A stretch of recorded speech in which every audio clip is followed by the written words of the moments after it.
This is a 2021 Volkswagen ID.4, and today we're going to change the cabin air filter. The typical service schedule for that is once every 2 years, but it's gratefully a pretty straightforward service that you can do at home and only in a matter of minutes. To get to the cabin air filter, we actually go through the front. So we have the hood popped open, and we're going to be working right here, which is the air conditioning and cabin air filter housing. I really like this design because in newer models, and actually our Nissan Rogue that we also own, sometimes we're shoving it behind the glove box or in this middle area. But with the electric motor down low, no need for as much mechanical linkage. We can put it right here, make it really easy to get to. So there's this flap. It's just a little bit of an insulative flap. I'm going to go ahead and tuck that behind. And then there's a pinch action right here. So go ahead and pinch that, pull it up, and then this just kind of slides right out of its track. If I can have everything hit the right spot. It's a little bit of a tight fit as you're right up against that cross bracing, but if you just work it a little bit, it comes right out. I'll pull out our old air filter, which gratefully pops right out.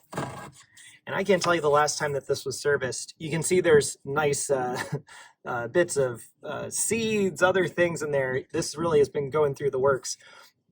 It's a little bit darker on the top side and lighter on the bottom, which would indicate that the air is pulled in from through the top of the housing, blows through the filter, and is sucked down and back into the cabin.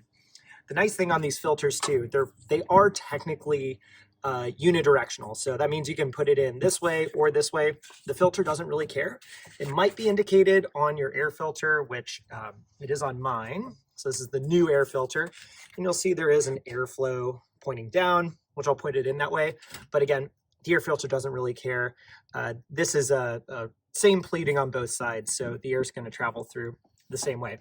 To put our new one in, you just go ahead and squeeze it a little bit. This one's a little bit stiffer, but just follow that plastic tracking,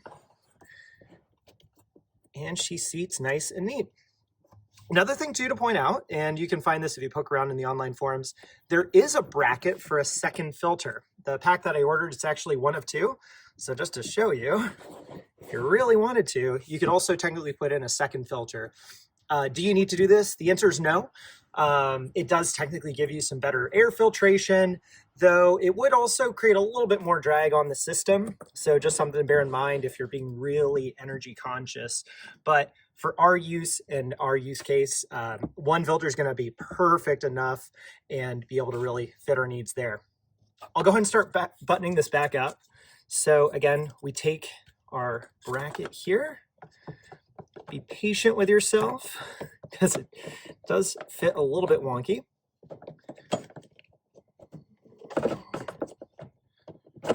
Oop. This is a really tight fit. There we go. And it has a nice rubber gasket and it'll just clip right in. Be nice and neat and nice and settled. We'll put our insulation back down, keep everything nice and neat. And just like that, we are good to go. So again, once every 2 years, if you're going through a lot of a heavy pollen season and you're really sensitive to that, notice that you're picking up some of that sensitivity, use that as a good indicator to replace it. Again, these filters are pretty good, but they take a beating. So never be ashamed to replace it early. I'll also put a link to some air filters in the comments section down below in the video description. You can look these up on eBay, go to your local auto parts store. Pretty easy to get your hands on. Again, if it comes as a 2-pack, good news is you have a backup and a spare ready to go. Or if you want to go the double route, that's always an option too. Thanks so much for watching though, and feel free to comment, like, and subscribe. Let me know other helpful videos that we can shoot in the future. Thanks so much for watching.